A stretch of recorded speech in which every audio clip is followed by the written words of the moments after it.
உலக புகழ்பெற்ற அலங்காநல்லூர் ஜல்லிக்கட்டு இன்னும் சற்று நேரத்தில் தொடங்க உள்ள நிலையில் காளைகளுக்கான மருத்துவ பரிசோதனை மற்றும் ஏற்பாடுகள் நடைபெற்று வருகின்றன. கூடுதல் விவரங்களை வழங்குகிறார் செய்தியாளர்கள் ரஃபீக் மற்றும் ராஜா செல்வகுமார். ரஃபீக், ராஜா மற்றும் செல்வகுமார், நீங்க சொல்லுங்க.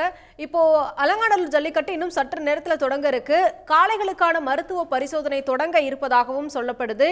காளைகள்லாம் எப்படி தயாராகி இருக்கு, காளையர்களும் எப்படி தயாராகி இருக்கிறாங்க? விவரங்கள். மதுரை மாவட்டத்தில் நடைபெறப் போகின்ற முக்கியமான ஒரு ஜல்லிக்கட்டுகளில் உலக புகழ்பெற்ற அலங்காநல்லூர் ஜல்லிக்கட்டு மிகவும் முக்கியமான ஒரு ஜல்லிக்கட்டு. இந்த ஜல்லிக்கட்டில் முதல் முறையாக முதல்வர் ஸ்டாலின் அவர்கள் பங்கேற்று இந்த நிகழ்ச்சியை காண இருக்கிறார். வழக்கமாக இந்த ஆண்டும் 7 மணிக்கு இந்த ஜல்லிக்கட்டு நிகழ்ச்சி நடைபெற இருக்கிறது. 7 மணிக்கு துவங்கி இந்த ஜல்லிக்கட்டு மொத்தமாக மாலை 6 மணி வரை இந்த ஜல்லிக்கட்டு நிகழ்ச்சி நடைபெறும் என்று எதிர்பார்க்கப்படுகிறது. இந்த ஜல்லிக்கட்டு நிகழ்ச்சியில் கிட்டத்தட்ட ஒரு 1000 காளைகளும் அதே போன்று 600க்கும் மேற்பட்ட வீரர்களும் தயாராக இருக்கிறார்கள். ஏற்கனவே அவர்களுக்கான மருத்துவ பரிசோதனைகள் எல்லாம் துவங்கிவிட்டன. குறிப்பாக இந்த ஜல்லிக்கட்டு நிகழ்ச்சியை பொறுத்தளவு தற்போது கோவில் காளைகள் என்று சொல்லக்கூடிய 3 கோவில் காளைகள் முதலாவதாக இந்த வாடிவாசல் வழியாக கொண்டு வரப்படும். அலங்காநல்லூர் முளியாண்டி கோவில் காளை, அரியமலை கோயில், அதே போன்று வலசையை சேர்ந்த கோவில் காளை, இந்த 3 காளைகள் தான் முதலாவதாக கொண்டு வரப்படும். இதனைத் தொடர்ந்து அந்த காளைகள் ஒன்றின் பின் ஒன்றாக அது பின்பு உறுதி ஏற்பு நிகழ்ச்சி தொடங்கிய பின்பு இந்த நிகழ்ச்சி முழுமையாக தொடங்கி இருக்கின்றன.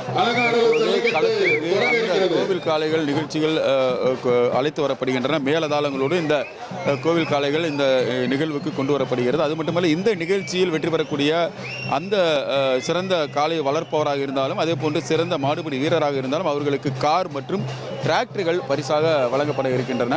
சரியாக 7 மணி அளவில் இந்த ஜல்லிக்கட்டு நிகழ்ச்சியை துவக்குவதற்கான அனைத்து ஏற்பாடுகளும் செய்திருக்கிறார்கள். எனவே மிகவும் உற்சாகமாக அனைத்து ஏற்பாடும் நடைபெற்றிருக்கிறது. அதிகாலையிலிருந்தே பார்வையாளர்கள் பலர் இந்த பகுதியில் வந்து குவிந்து இருக்கிறார்கள்.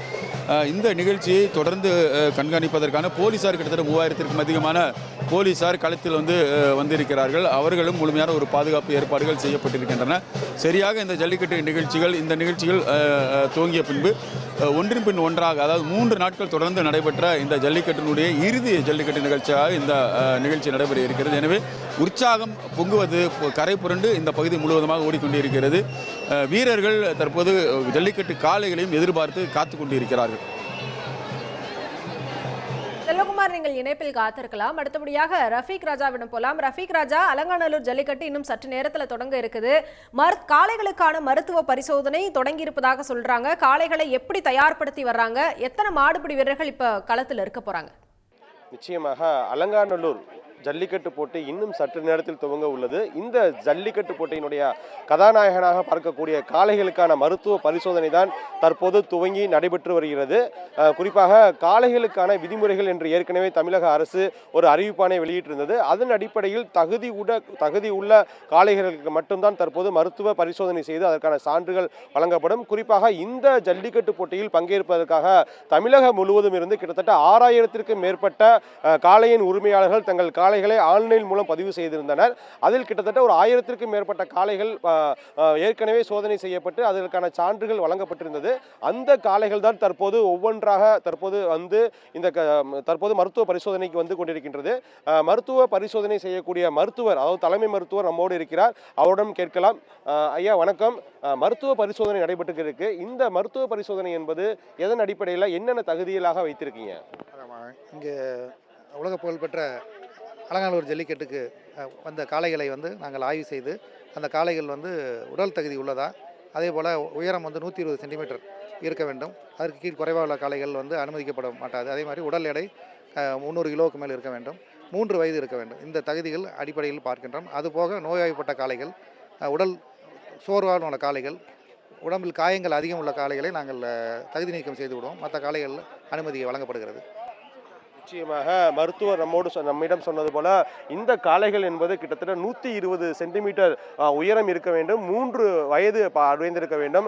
அதனுடைய உடல் தகுதி என்பது காய்ச்சல், தொற்று நோய்கள் இல்லாமல் இருக்க வேண்டும் போன்ற அடிப்படை தகுதிகளை தான் இங்கு பரிசோதனை செய்து இன்னும் சற்று நேரத்தில் இங்கிருந்து நேரடியாக வாடிவாசலுக்கு அனுப்ப உள்ளனர். அங்கு வாடிவாசலில் திறந்துவிடப்படக்கூடிய காளைகளை அடக்குவதற்காக கிட்டத்தட்ட 650 வீரர்கள் இன்று பதிவு செய்யப்பட்டு அவர்களுக்கான மருத்துவ பரிசோதனையும் தற்போது துவங்கி மாவட்ட சுகாதாரத்துறையின் தரப்பில் அந்த பரிசோதனை என்பது நடைபெற்று வருகிறது.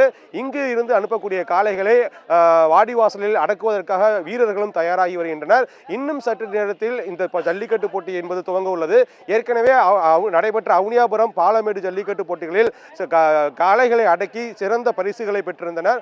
அதிகமான காளைகளை இன்று யார் அடக்குவது என்பது குறித்து ஆவலோடு தான் நாம் அனைவரிடம் காத்திருக்கின்றோம். இவர்களுக்கு தமிழக முதல்வர் வழங்கக்கூடிய சிறந்த சொகுசு காரும் மற்றும் காளைக்கு டிராக்டரும் வழங்கப்பட்டுள்ளது. எனவே அந்த பரிசை யார் தட்டி செல்ல உள்ளார் என்பதை நாம் பொறுத்திருந்து பார்ப்போம்.